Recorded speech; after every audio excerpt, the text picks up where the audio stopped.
Hello, good evening and welcome to the sports segment live here on the Joy News Prime, and we start off with the Black Stars, and this time let's revisit the second leg of that enthralling game between Ghana and Nigeria in that World Cup playoff. And if you quite remember, the technical team switched the team's shape from a back four to a back five at halftime. Now George Martin, who's the assistant coach of the Black Stars, explained the reasoning behind the switch and how the players received the news. It's brilliant because Otto was instrumental in that decision, I have to say. Because Otto, since 1st of February, said when we had the initial meeting, said, okay, the first game we can play 4-3-3. But in the second leg, I want to change it to 3-6-1 or 3-5-1-1. That was already discussed. First meeting we had with Otto and Chris and Didi and Richard. So we decided that we'll start with 4-3-3 and then the second leg we'll change it. However, because the players did so well in Kumasi and took on the style and the system and the formation so well, we decided not to change it for now. But it was always in the back of our head. And also in Accra, we did tactical sessions on the 3-5-1-1 or 3-6-1-1 formation. Sorry, I shouldn't forget. It should be actually 1-3-5-1-1. So we did work on that tactically. We did work on it through the analysis. So we were gradually embedding the idea that we might change it to that formation. So because the players did well at Kumasi in the first leg, we decided to keep it. But in the back of our head, we knew already what we were going to do if things didn't go as planned. If we did not concede the penalty, we would have stuck to the formation. But when we looked at the situation, the Nigerian team was pushing more. And then Otto said, George, Chris, Didi, let's do it. We have only one game. This is it. We won't get another chance. Let's do it. And we said, okay. Then we had to move really fast because the remaining players were out doing warm-up. And then the 11 was already inside. So Otto said, George, you take care of the ones outside. Go outside, prepare them, give them the set pieces, the role, the responsibility, make sure they are ready. So we got the names. I said to Didi, okay Didi, let's sort out the set pieces. So Didi sorted out with me. I quickly ran outside. I informed Kofi, Andy, and Elisha? Owusu. I informed them what they were to do, did quick warm up with them again, prepare them. And it was really a teamwork because half of the staff, Chris stayed with Otto inside to make sure that the 11 knows what was happening. Me and Didi were on the grass, making sure that the three coming on understand what's happening, which position they are playing, what's their role in the set pieces, for, against. So together we put it together. Everybody was on point. We knew it. And we were pretty much, as you saw, in control the whole of second half.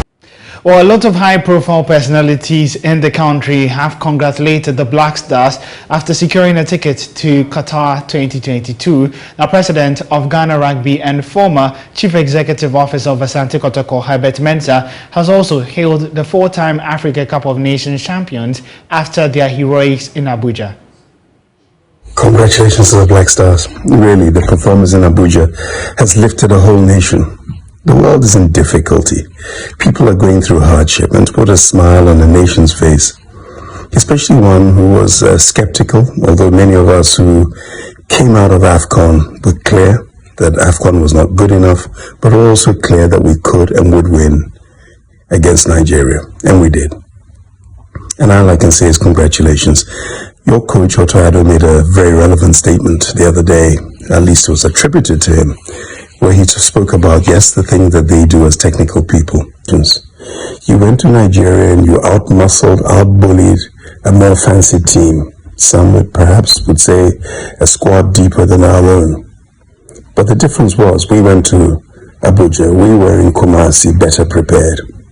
We changed the technical team. We brought in real professionals as opposed to what we had before. Nigeria didn't. They stayed exactly where they were, and perhaps that arrogance is what caused them victory. Whatever be the case, and I do like Nigeria, I have great friends with Nigerians. I say at the end of the day, you're going to Qatar, and the nation is blessed and is happy. And I say congratulations to all of you. Thomas, the captain, standing captain, we shouldn't forget that Dede will be back. And it was quite something to behold. There was no big man in the team. It was a team effort of everybody coming together and fighting right the way through, doing what had to be done. Even at points in time where Ghanaians were saying, hey, is the referee for us? Is the referee against us? It was so easy to have lost your cool at various points, and you didn't. You were the disciplined, professional outfit. And I say congratulations. I hope now we can step it up. We have to. 5-6 times higher. We know that. To get ourselves better prepared. But there are no poor teams in world football anymore. And anybody who underestimates the Black Stars may be in for a shock. This is not the Black Stars that played in AFCON. This is not the Black Stars that was playing in Cape Coast. This is the Black Stars that says we are coming to Qatar and we are ready. So good luck and congratulations once again. Meanwhile, in the Ghana Premier League, leaders Asante Kotoko dropped valuable points as they were held to a 1-1 draw against Kerala United at the Babayara Sports Stadium this evening. Asante Kotoko captain Abdul Ganil was sent off early in the first half. Opportunity for Kerala. Here's Kelvin. Kelvin is on the one-on-one situation. He's tripped from behind. Was that the last man standing? And Kelvin is not too happy about the situation. Maxwell Hansen, the center referee, clearly close to the action. Yes, Kelvin. Yeah, it's Kelvin. Poor position, but that was too bad a tackle from Ganil. It was a perfect pass, brilliant pass to locate Kelvin Under and Kotoko. Defenders were in trouble here, and Ganil, the last man, went straight into the ankle of Kelvin Under. Look at that pass, magical. And Kelvin Under here, just when he back pocket, he goes into his back pocket, and it is the red card. Ganil is off. Good call, good call. I mean, from Rip to pull the trigger. That was that late challenge from Ismail Abdul Ganil. In the Garden City of Kumasi, free kick is on. Oops, over the bar. Yeah. Try and get the job completed. Now here they come again. Karela through the middle. Umar Bashiru's pass intercepted in the process. Here's Kelvin, gets the crossing, took a ricochet, and Kwame Ba to the rescue, got in a timely save. Corner kick advantage to Karela. Shot on target there. But what a save from Kwame Ba. And it's Kelvin Ando always trying to create something out of nothing. Hits the ball against the Kotoko defender. Shipped into the 18-yard box. Oh! That's the first goal for Karela. And is that man who's been probing and joining the attackers and when done a lot more falling back than keeping his eye on the prize. And Kotoko are down by 1 goal. That's a good goal. I mean, across the game. Just look at that header. Yeah. Beautiful header. No qualms at all. And what was the Kotoko defending here? There's no defending. And left alone Kelvin Ando. Kotoko had a face-saving goal through Sonye Yakuba. Yeah, and coming into this game, Karela had lost back-to-back games. Opportunity now for Kotoko. Direct equalizing goal there. And who else but Cameroonian import in the right place at the right time. This the Porcupines needed before halftime. I mean, I told you he's that clinical in front of goal. That player who could always conjure magic, and in front of goal, just look at his composure and calmness to slot that one past Felix Chain. But then again, very poor defending from Karela. And here, Richard Wodu will start and just look at that pass from from Mudasiru. And then the final ball, always lacking, but this time around, Imoro got it right. Straight through the path of Ituga with composure and calmness will finish that one. Again, the long telling pass, that's good enough. Opportunity for Kotoko. Good defending. Kotoko will not give up, not just yet. That chance has gone for Boateng. Madimbela comes forward, and again a shot is directed on target. Goalkeeper Che had to ensure that no netted against them, and whilst playing for Karela, he's also netted against them. Well, it's Mudasiru with that ferocious shot.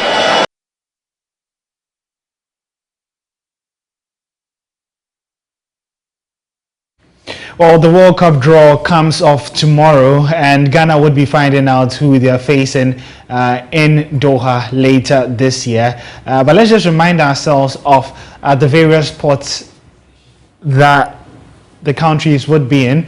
The Black Stars, as you can see, would be in pot 4, and essentially that means that they are poised to definitely face a giant, at least one giant in the group stages. Remember, the pots are according to the FIFA rankings, and so Qatar being the host are in pot 1, but the rest are the best 7 countries, and then it goes on and on and on. And so potentially you could have Ghana in a group with either Belgium, Brazil, France, Argentina, England, Spain, Portugal, or Qatar. And definitely that's the reason for the World Cup. 2 member associations from Europe can be in one group. So 2 European countries can be in one group, but we cannot have more than 2. And all other remaining associations have just 1 in the group. So you cannot have 2 African countries in one group. And so that's just it in terms of limitations. But apart from that, Ghana would face 1 team in pot 1, pot 2, and pot 3, and neither of them can be an African country. So you can just look through and simulate your own draw and pick the 3 other opponents that you think would join Ghana in their group in the FIFA World Cup that takes place later this year in Qatar.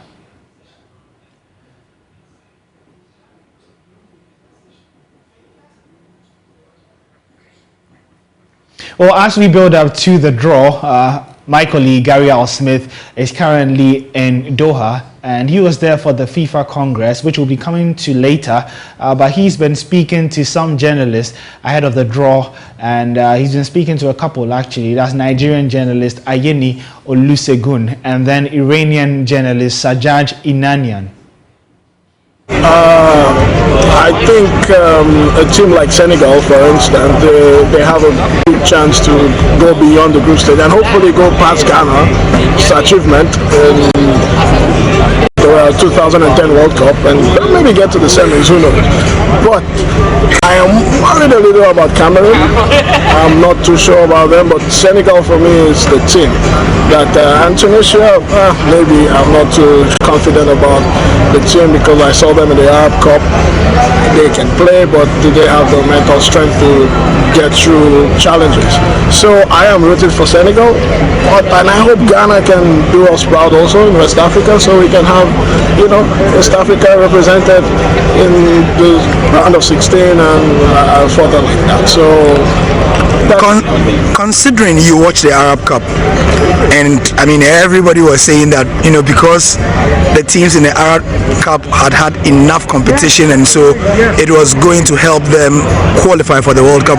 Have you been disappointed that, for example, Egypt and Algeria haven't made it despite this great competition they've had? I think for me, I'm more disappointed in Algeria because I think besides Senegal, they have the strongest African team because they have really good players and their coach, they're well drilled by the coach. Belmadi was a coach here in Qatar also, national team, and Al Duhail before Algeria, and he was visibly broken after the game. So I think I'm more disappointed in Algeria than in Egypt. Because even Carlos Queiroz during the Arab Cup, he said his goal is to get to the World Cup. But even the Arab Cup, the team wasn't so convincing also. They were getting criticized. So Algeria for me is the big disappointment from North Africa. But besides that, but I think for us in West Africa, we need to also come up with better tournaments to groom homegrown players, not just the CHAN. we need good tournaments for our homegrown players, because these North African teams, they have a lot of young players from their leagues. So that helps the national team, not just the guys based in Europe. So I think for me, Algeria is the big disappointment from North Africa. There's the possibility that Iran can face Ghana in the draw. Tell us about Iranian football and how you qualified for the World Cup. So first of all, hello to Ghana's people. Actually, I'm really happy to contact with one of the famous Ghana's TV channel. I really don't like to play against the Ghana, because one of my best friends from Ghana TV, and really don't want to play against my friends. So better to say my brothers. But we hope to be in a good group, because we are in seed 3 and we have a chance to qualify to next round for the first time, because in last 5 times that we come to the World Cup, we couldn't actually qualify to next stage, the knockout stage. Just really happy because our people can be happy for a few times, maybe for only 3 matches, but we hope qualify this time from our group. We will see tomorrow what will happen. But we don't want to play against Ghana, because we have many brothers there. How did Iran qualify for the World Cup, and how do you think, how strong is Iran at the moment? Actually, we are in 21 in FIFA ranking, and one of the strongest team in Asia. We are first team of the Asia in FIFA ranking. But it doesn't matter the ranking, because World Cup is really different, and qualifying is easy for us, because we play against we play in a group A with a really not strong team, and easy for us to qualify. So with these players like Mehdi Taremi, he played in Porto. We have really good players, and really easy for us to qualify. Now, which teams would Iran possibly want to, if you don't want to play Ghana? Who would you want to be grouped with? Actually, I like the Brazil, and I want to play against Brazil, but I know if we play against them, we will lose the match. But one of the lovely teams in this World Cup should be Brazil. Thank you. Well, that was my colleague Gary Al Smith, and he was speaking to some of the journalists ahead of the draw tomorrow. I did mention earlier that he's in Doha, Qatar for the draw on Friday. However, there was an event today still concerned with FIFA, and that was the 72nd Congress, which took place in Doha, Qatar today. Now, Gary Al Smith queried Gianni Infantino, who's the president of FIFA, on its seeming double standards on Ukraine. Now, Al Smith asked Gianni Infantino why there was such a swift response to suspend Russia after it invaded its neighbor, when similar assistance has never been given to many other countries around the world. The question drew applause from the global press entourage in the room. Thank you very much. My name is Gary Al Smith. I work with Joy FM in Ghana, and thank you, Mr. President, for your congratulations. Congratulations again to Ghana. For our country. And to all other 29 who qualified for the World Cup. Obviously, yes. Other 28. Other 28 as well, yes. Where I come from in Africa, we are very used to FIFA coming down hard on us for political interference when it comes to decisions that have to do with football and things outside football, basically governments and football federations. It was quite interesting for us in Africa, and I'm sure for many people around the world, to see FIFA so swiftly, so quickly make its stance known on Russia and declare that what was happening in Russia was a travesty of justice when it comes to human relations. But we don't see that in many, many other places. I don't want to name names. And in just before I'm just asking the question, you mentioned the word hypocrisy. I want to know, maybe on behalf of the rest of the world, have we reached a watershed moment where from today, anywhere in the world there is a conflict where one nation is invading, hitting at another nation, FIFA is going to act, or this is going to be only for Russia and Ukraine? Thank you. Thank you. Thank you for the question. And FIFA is acting everywhere in the world, and we have to treat the same situations in the same way and different situations in a different way. We have to analyze every situation in the same way. You are saying we were acting swiftly. Today I was hearing we were acting slowly. Of course, you cannot do it right, and any decision you take is maybe the wrong one. We don't know. We will know with time. What we do is analyze every single situation, every single case on its own merits, and then, based on our conscience, we try to take the decision that we feel is the right one in these particular circumstances. Now, of course, there are other situations of conflict. I said it. There are other countries suffering. Let me give you another example, not about a war, but about refugees, because today Europe is confronted on a big refugee crisis coming from Ukraine, and the whole of Europe opens its door to welcome the Ukrainian. That's great. Well, a few months ago, we helped a couple of hundred Afghani, mainly women and girls, with the help of Qatar, to come out of Afghanistan, to come to Qatar. Well, we were begging all countries in the world to open up their doors to these Afghani girls and women. Very few opened their door. Albania did. I have to thank Albania. Albania, out of all, opened their doors. Not the richest country in the world, but they did. Because they know what it means. They have suffered themselves, and they were happy when Italy welcomed many Albanians some years ago. Many other countries didn't. Now, how can you treat a girl or a woman differently depending on where she's coming from? It's not possible. But it's like this. So we need to work and continue to work and continue to speak up and continue to convince people to try to be a bit more tolerant and understandable.